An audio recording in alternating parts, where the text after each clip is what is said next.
Sekarang kita siap untuk memasukkan dokumen-dokumen transaksi ini.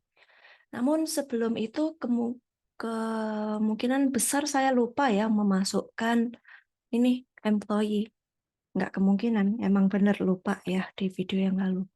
Kita masukkan sales kita itu ada dua, yaitu Ardian dan Randi. Kita masukkan dulu.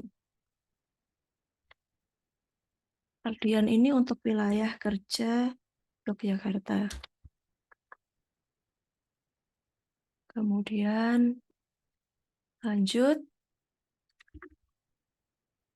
meskipun employee ini juga muncul ya nanti di kasus. Oke, ya kita lihat di dokumen 1 ada bukti penerimaan kas di atas nama Andalas. Nah, Andalas ini siapa? Rekan-rekan bisa ya buat catatan siapa siapa aja customer kita, atau bisa juga lihat dari sini langsung. Jadi kita lihat di sini terima kas, berarti biasanya dari customer kan kalau kita terima uang. Nah, ini benar nih, Andalas. Dia punya hutang ke kita sebesar 1.100.000. Nah, untuk melakukan hal ini berarti bisa pergi dari bagian sales register di sini. Kemudian kalau nggak muncul berarti tanggalnya yang perlu diubah. Oke. Kita lihat di sini Andalas, dia belanjanya tanggal 30, kemudian masih bisa dapat diskon ya. Oke, kita klik receive payment. Nah, ini kemudian kita melihat di sini bukti penerimaan kas dengan cek.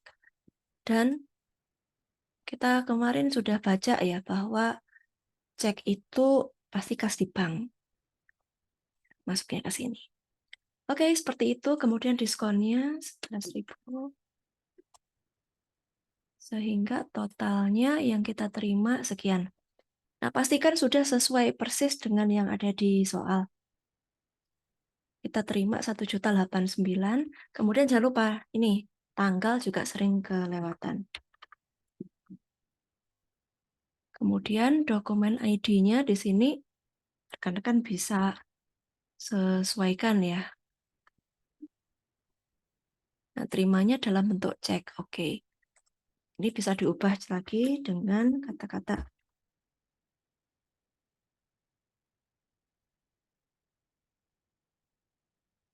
Oke. Pastikan bahwa finance charge di sini sudah 0, out of balance juga 0. Sebelum itu kita lihat ya.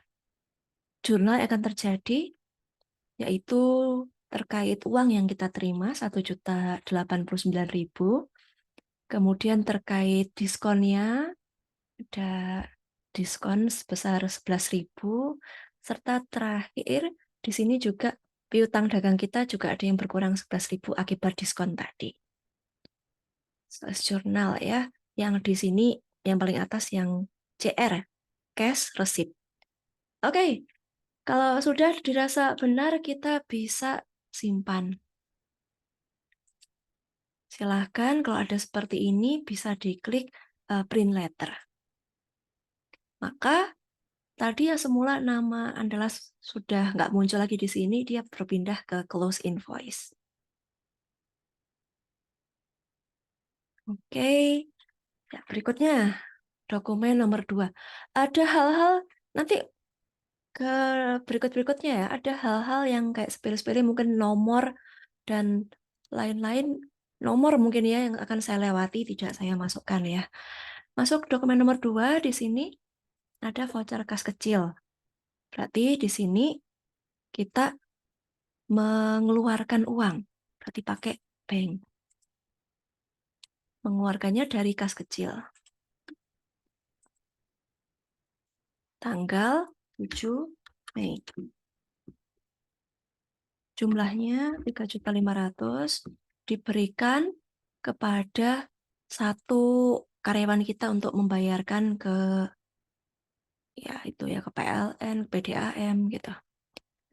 Dan ini kas kecil di kasus kemarin juga menyebutkan bahwa dengan menggunakan sistem fluktuatif ya, kas kecilnya pakai tidak tetap fluktuatif. Jadi bisa, nah saldonya bisa naik atau turun kapanpun.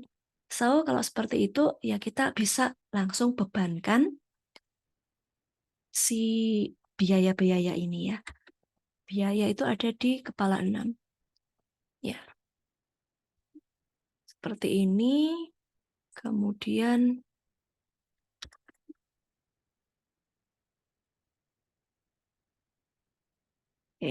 jurnal akan terjadi kurang lebih seperti ini.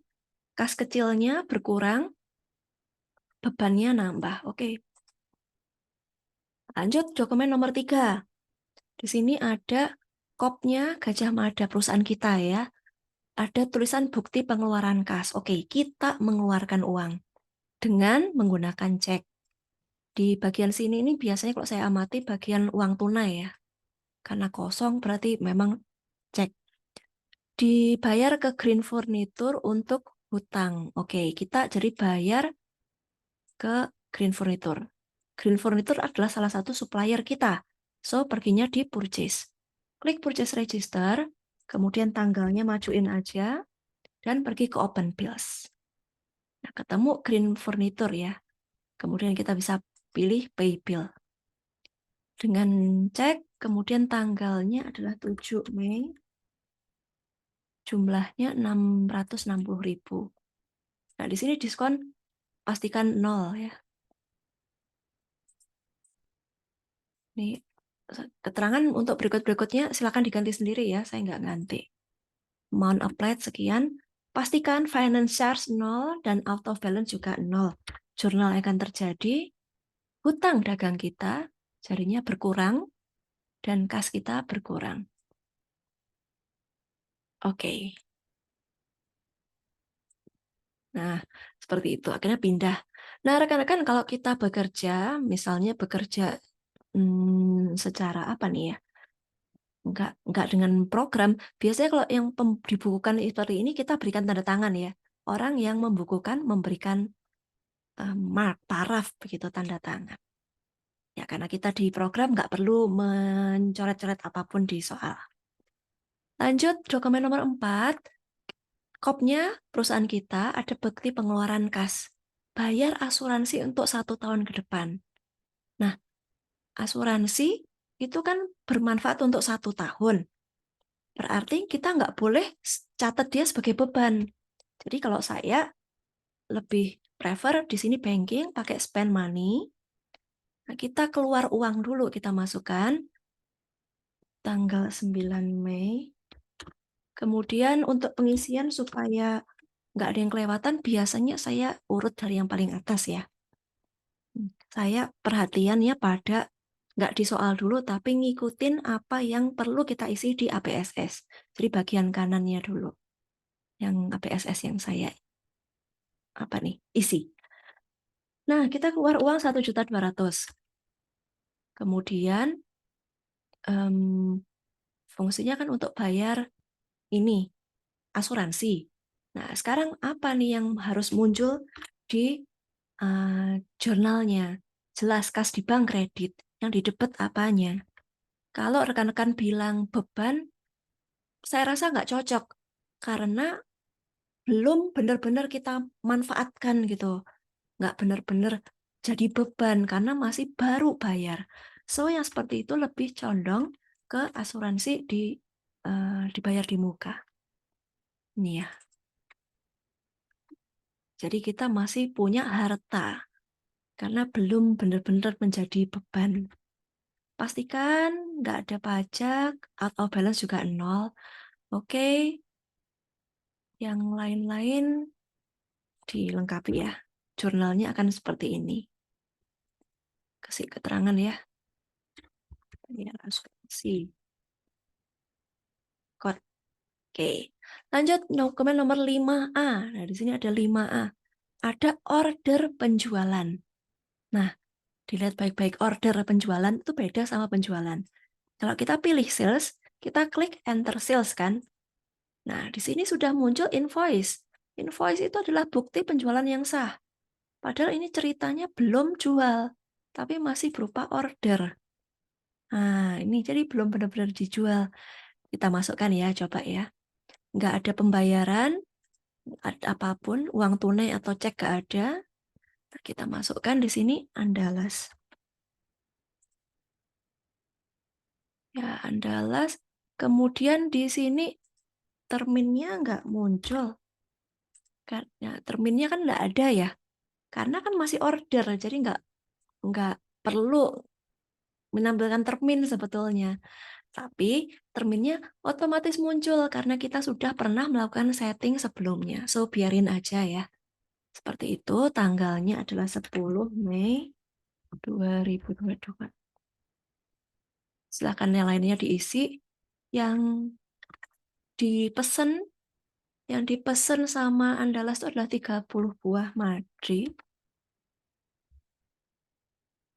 Kemudian dengan harga 450, kemudian 5 buah Nala. Dengan harga 650. Oke, pajak juga otomatis muncul karena kita udah setting. Bagi yang nggak muncul, bisa ditanyakan pada saat kita pertemuan di kelas ya. Kemudian total jadinya adalah 18.425. Customer minta barang dikirimkan pada tanggal 27 Mei.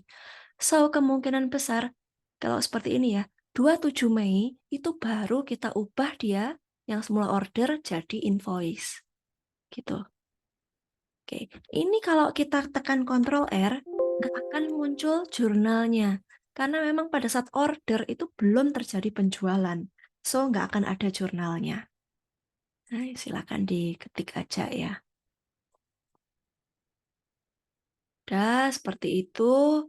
Kemudian kita record. Hasilnya kita akan munculnya di bagian order ini. Dan ini masih pesan. Jadi si Andreas itu bilang ke kita, mau pesan dong itu. Siapin tanggal 27 Mei. Gitu. Nanti kita akan pindahkan dia, caranya tinggal klik change to invoice pada saat penjualannya benar-benar terjadi. Nah, di sini juga ada ya satu lagi tab untuk quotes. Quotes itu adalah daftar-daftar catatan internal perusahaan ya. Misalnya, kita sendiri tahu persis stylenya Andalas itu kalau beli barang pasti beli barang Madri Nala, Madri Nala. Nah, kita bisa simpen seperti apa ya, draft gitu ya. Kalau sewaktu-waktu dibutuhkan bisa langsung kita input kita ambil. Jadi nggak perlu ngetik lagi. Kalau misalnya perusahaannya sudah selalu melakukan transaksi yang berulang dengan jumlah yang sama gitu ya. Oke, seperti itu. Jadi ini dokumen nomor 5A, nggak ada penjualan apapun, hanya mencatat order.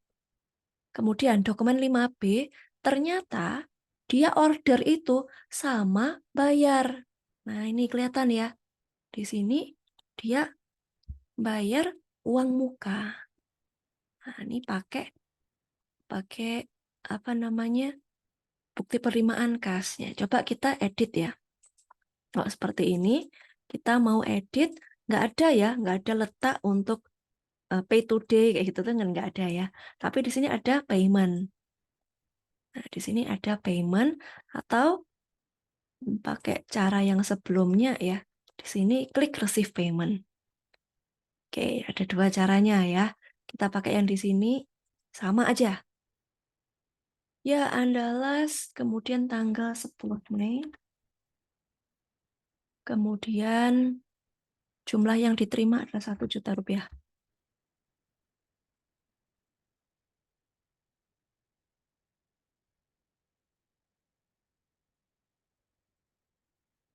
Nah, pastikan sudah ini terimanya dalam bentuk uang tunai. Nah, ini berarti harus diganti uang tunai diterima oleh Sally. Nah, Sally ini ceritanya kasir toko ya kalau saya amati itu. Jadi perlu diubah ke lacikas kasir toko. Kemudian kalau mungkin tanya kenapa nggak petty cash? Kalau saya baca lagi petty cash nampaknya digunakan untuk keperluan-keperluan kantor. Jadi ada di kebutuhan kantornya. Misalnya kantornya butuh untuk bayar biaya kebersihan, kayak gitu tuh ya. Kalau terkait dagang, ini ada kasir toko. Ya itu ya, semoga bisa ditangkap. Kemudian kalau saya buka, jurnal yang akan terjadi, yaitu menerima uang saja jurnalnya ya. Laci kasir tokonya nambah, uang mukanya juga apa nih? Uang muka penjualan itu kan seperti hutang ya, karena kita terima uang padahal belum memberikan layanan apapun. Udah kita simpan. Ya, maka hutang si Andalas ini saldo balance due-nya tinggal 17 juta. Oke, seperti itu. Bagaimana jadinya di register ini sudah ya amount due-nya 17 juta. Open invoice belum muncul. Oke. Lanjut ke dokumen nomor ini. Saya 10-10 dokumen ya. Dokumen nomor 6 ada di bagian atas. Di sini ada Purbasari Mebel. Nah, ini kopnya udah beda. Purbasari Mebel bikin faktur penjualan. Nah, berarti artinya supplier kita yang namanya Purbasari ini menjual barang ke perusahaan kita. Nah, yang seperti itu berarti kan kalau dari sisi Gajah Mada kita membeli ke Purbasari. So, pakai purchase. Kemudian terminnya 215. Nah, ini 210 kayaknya kemarin saya salah input ya. Silahkan diperbaiki aja.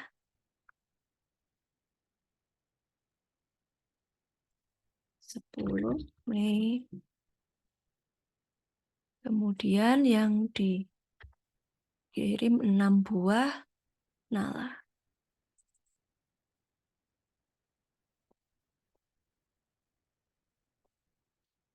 Harga pembelian ini kosong ya, kosong nggak ada yang default. Kita isikan sesuai dengan dokumen. Ini kayaknya kalau saya amati Nala itu harga belinya 455, iya betul. Sudah, kemudian PPN-nya 10%, ada biaya kirim 100.000, sehingga total 3.103. Barang dan bill sudah diterima, oke. Jurnal yang akan terjadi.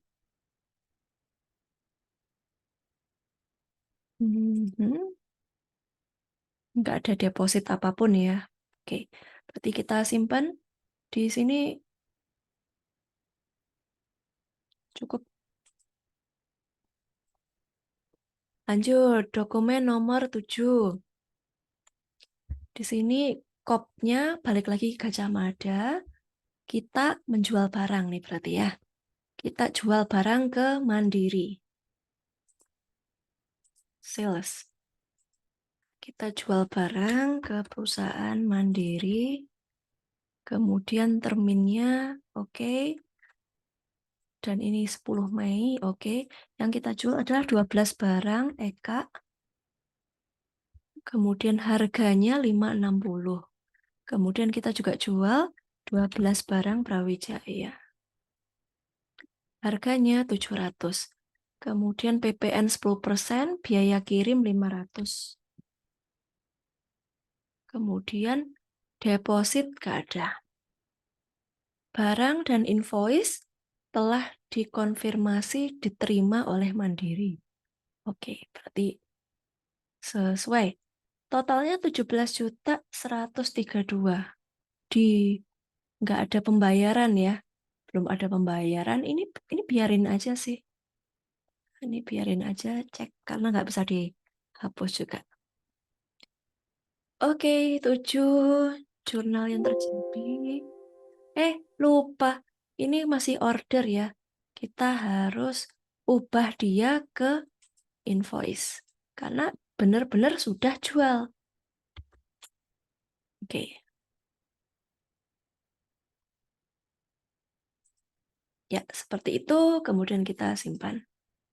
Dokumen nomor 8. Ada lagi nih. kopnya muncul lagi Purbasari, muncul nota kredit. Nah, ini biasanya terkait retur-retur. Purba telah mengkredit rekening Anda untuk barang yang dikembalikan. Oke, jadi kita tadi awalnya beli ke Purbasari, kemudian kita cek ada yang cacat sehingga kita retur. Yang seperti itu juga modelnya sama kayak beli barang ya. Kita isikan Purbasari. Untuk termin nggak pengaruh apapun, biarkan. COD juga bisa ya diisikan. Item numbernya adalah, nah ini harganya udah otomatis terisi karena kita tadi kan awalnya juga beli dari situ. Oke, total 500.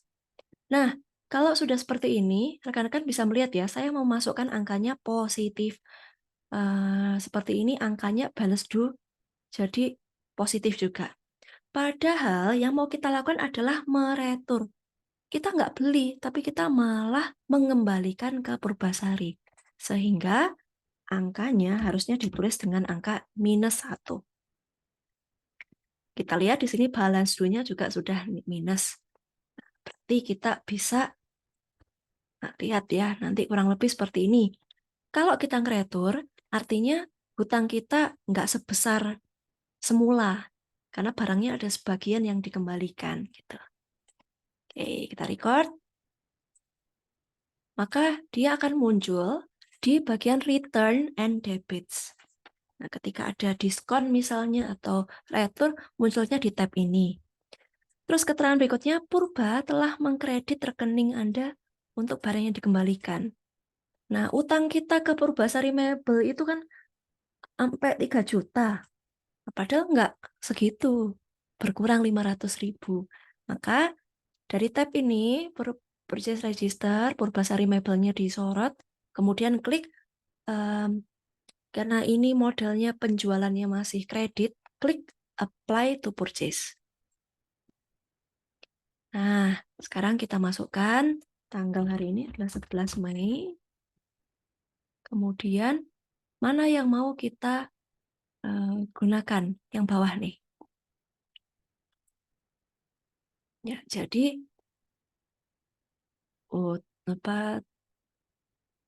jumlah yang akan kita kurangkan dari hutangnya tadi adalah 500.500 rupiah. Pastikan finance charge dan out balance 0. Kemudian kita cek, nah, hutang dagang kita itu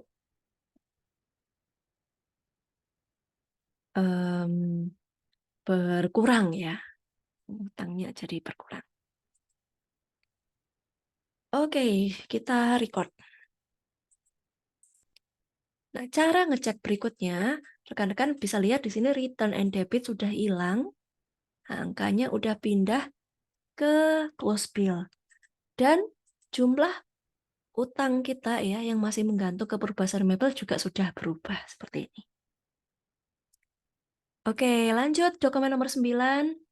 Kita lihat kopnya Gajah Mada, perusahaan kita, terus jual barang. Jual barang lagi ke Mandiri. Berarti cek. Nah, itu tadi juga bisa digunakan ini ya. Gunakan menu ini, sales.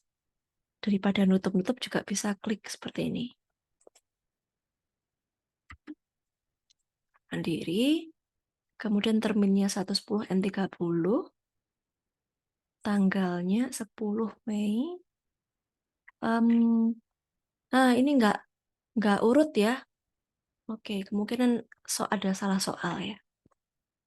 Nah, kayaknya ini nih, kayaknya yang Mandiri ini malah 11 Mei.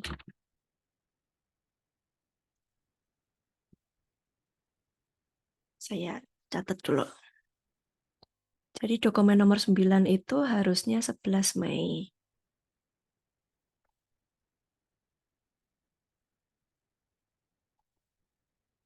Yang dikirim 20 buah barang.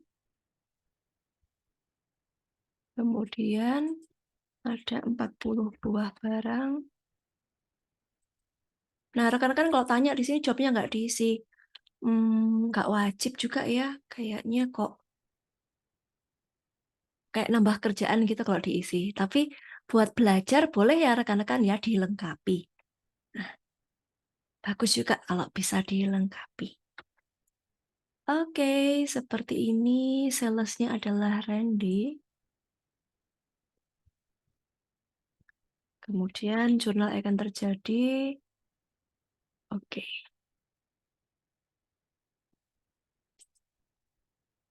Oh, biaya kirim kurang. Biaya kirim ada 300.000.